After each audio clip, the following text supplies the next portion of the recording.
ভাই 3 লিটার তেল দিন তো। তখনই এই লোকটি নিচ থেকে বালতিতে তেল লোড করতে লাগে। এরপর ভাই মনে হচ্ছে 3 লিটার তেল হয়েছে, বালতি মিটারের উপর রাখেন, ওজন দিয়ে দেয়। জি এখন রাখছি। তখনই দোকানদার দেখে আরে এই বালতিতে তো 1 লিটার তেলও নাই, আমার 10 লিটারের বোতল খালি হয়ে গেল কিভাবে? কিছু হবে না ভাই, এখনকার কোম্পানিগুলো ভেজাল। কোম্পানিতে ভেজাল সেটা কিভাবে? আমি অনেক মিলে দেখছি, ওরা কখনো ওজন ঠিক মতো দেয় না। হলেও হতে পারে। ভাই 3 লিটার তেল হয়ে গেছে, আর কিছু লাগবে?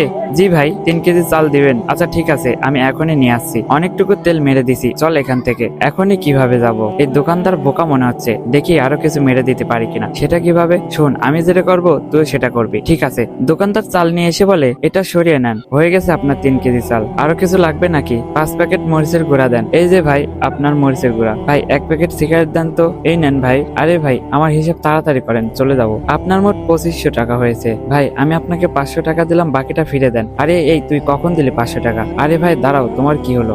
এই নে তোর 200 টাকা, এখান থেকে চলে যা। আরে এই নেন আপনার 2500 টাকা। খুশি এখন? আমি অনেক খুশি ভাই, আপনার মতো মানুষ হয় না। কি যে বলেন ভাই।